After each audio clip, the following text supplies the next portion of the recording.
Kalian sadar gak sih, kalau presiden yang berhasil menyelamatkan rupiah dari kisruan 98 bukanlah seorang bankir atau ekonom yang bergelar sarjana keuangan, melainkan seorang insinyur pembuat pesawat terbang yang kebijakannya sempat ditertawakan oleh dunia internasional. Dan kalau kamu itu membuka buku sejarah ekonom, pertengahan tahun 98 adalah titik terendah peradaban finansial Indonesia. Nilai tukar rupiah hancur lebur, menembus 16.800 per dolar. Loh bang, bukannya sekarang lebih parah? Karena dolarnya sekarang 17.000. Iya betul, tapi kamu tuh harus ingat, di tahun 98, rupiah itu meledak 600%. Dari awalnya itu 2000-an, hanya dalam hitungan bulan. Tapi di tengah kebangkrutan massal ini, tongkat estafet negara justru jatuh ke tangan seorang teknokrat yang tidak memiliki basis partai politik serta dunia meragukannya. Dan juga pasar modal pun itu meremehkannya. Selamat datang di Project 100 Juta. Jadi hari ini kita akan membongkar tuntas anatomi pemikiran Baharudin Yusuf Habibie dan kita bedah bagaimana sebuah teori keretakan sayap pesawat digunakan untuk restrukturisasi utang raksasa, mengapa dia berani menantang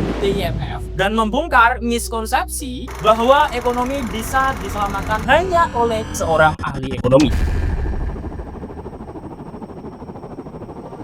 Kita harus membedah settingan pasar yang menyelimuti pelantikan Habibie. Investor global mencabut modal mereka secara besar-besaran dari Indonesia. Tokoh sekelas Lee Kuan Yew, Perdana Menteri Singapura pada saat itu, melontarkan prediksi tajam yang menggiring opini publik. Ia menganggap naiknya Habibie akan mengakhiri riwayat dunia. Di mata para kapitalis global, Habibie itu hanyalah seorang teknokrat jenius yang gemar membakar uang negara triliunan rupiah demi proyek teknologi dirgantara yang tidak menghasilkan uang secara instan. Tapi realitas krisis tidak membutuhkan politisi yang pandai berpidato, melainkan seorang eksekutor yang paham anatomi kehancuran sebuah negara. Habibie tidak merespon kepanikan ini dengan kacamata seorang bankir. Ia membedah krisis ini menggunakan pisau analisis aeronautika. Apa itu aeronautika? Jadi ia tuh memandang Indonesia sebagai pesawat raksasa yang sedang mengalami stall atau kehilangan daya angkat. Ekonomi sedang menukik tajam menuju bumi, memompa uang ke dalam mesin tidak akan menyelamatkan nyawa penumpang jika struktur sayap utamanya itu rusak parah. Ia memutuskan untuk menyeimbangkan ulang struktur gaya angkat ini. Sebuah langkah yang kelak akan membungkam mulut para analis Wall Street.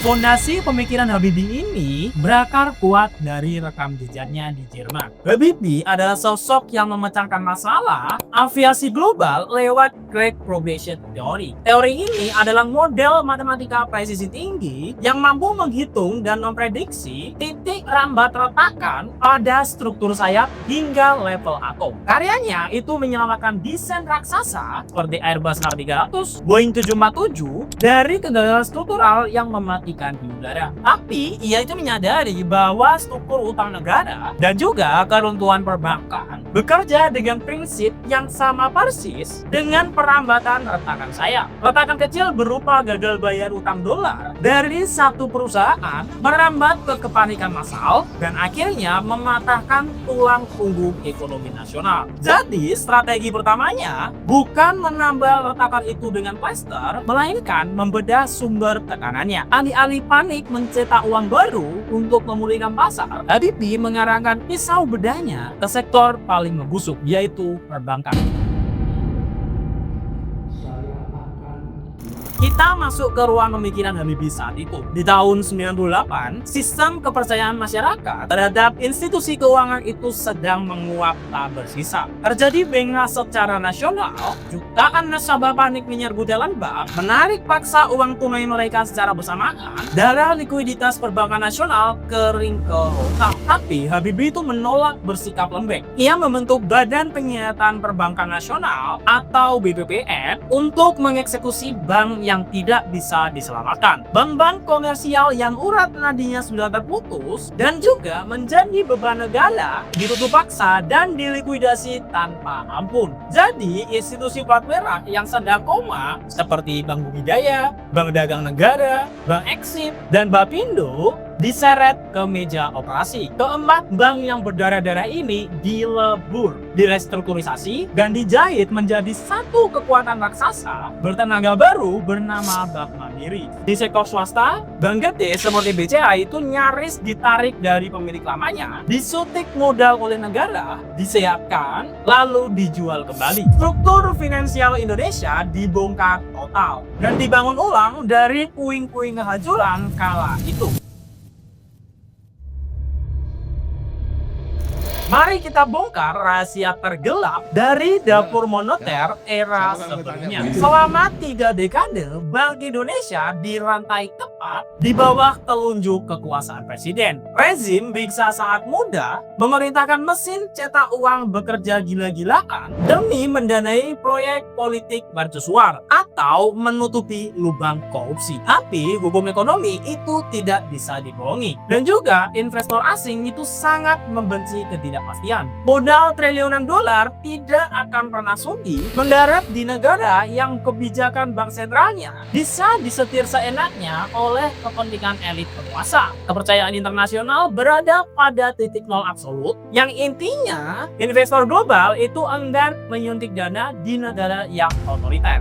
Jadi, Habibie mengeksekusi manuver paling beresiko sekaligus, tapi paling bermanfaat buat Indonesia. Lewat Undang-Undang Nomor 2 Tahun 99, ia memotong rantai komando tersebut. Bank Indonesia resmi dicerai dari pemerintah dan menjadi lembaga yang sepenuhnya independen. Pemisahan kekuasaan inilah yang memaksa pasar global kembali menaruh hormat pada kedaulatan kita. Rupiah mulai menguat bukan karena intervensi buatan penguasa, melainkan karena kembalinya kinerja sistem. Pertarungan ini semakin brutal ketika menyentuh ranah internasional. Demi menambal kas negara yang bocor, Indonesia terpaksa mengadahkan tangan menerima utang 43 miliar dolar dari Dana Moneter Internasional atau yang bisa dibilang IMF. Tapi institusi ini tidak memberikan uang secara cuma-cuma. Mereka mendikte dan juga memaksa pemerintah untuk segera mencabut subsidi bahan bakar minyak dan juga listrik bagi masyarakatnya. Secara matematis, mencabut subsidi itu memang menyehatkan pembukuan negara. Sayangnya, mencabut subsidi di saat seperempat populasi negara jatuh kelaparan di bawah garis kemiskinan sama aja dengan menurunkan daya beli masyarakat. Jadi, Habibie itu mengekukan keputusannya. Ia menolak tunduk pada tekanan IMF. Ia bersikeras mengunci bahan bakar bensin premium di angka Rp1.000 per liter dan juga mempertahankan subsidi listrik. Keputusan ini mengirimkan sinyal tajam ke dunia internasional kalau Indonesia mungkin sekarang sedang berutang dan juga terpuruk, namun negara ini sama sekali tidak menggadaikan nyawa dan juga daya beli rakyat kecilnya kepada kapitalisasi. Tapi masih ada satu PR lagi yang harus diselesaikan Habibie, yaitu badai utang yang berbentuk dolar yang masih mencekik leher-leher perusahaan swasta di Indonesia, membiarkan pabrik mereka mati, sama dengan membuat jutaan buruh menganggur. Semua rumus moneter yang sudah diusahakan Habibie juga akan hangus terbakar jika kerusuhan sosial terus meledak. Tapi Habibie sadar, ekonomi tidak akan bisa terbang tinggi ke udara oleh gas air mata ataupun jeritan aktivis yang terbungkam. Modal asing menolak mendarat di atas tanah yang tidak memiliki kepastian hukum. Jadi, ia meluncurkan serangan ganda, institusi Indra dibentuk untuk menjinakkan hutang dolar swasta. Di detik yang sama, gembok kebebasan pers dihancurkan, diskriminasi dihapus, dan tahanan politik dilepaskan. Stabilitas negara lahir dari kebebasan sipil, bukan dari dinginnya moncong senjata aparat, dan juga hasilnya mengagumkan. Hanya dalam 17 bulan, rupiah meroket tajam menyentuh 6.550 per dolar Amerika. Kisah Eyang Habibie ini seperti menambah nalar kita, membangkitkan ekonomi bangsa ternyata tidak melulu butuh hitungan bangkit ekonom, melainkan analisa detail dari seorang insinyur, pesawat tempur, dan juga empati buat rakyat kecil. Bagikan analisis sejarah ini ke lingkaran bisnismu agar mereka melek finansial. Tulis di komentar, langkah era Habibie mana yang wajib ditiru di era saat ini. Sampai jumpa di Project 100 Juta berikutnya.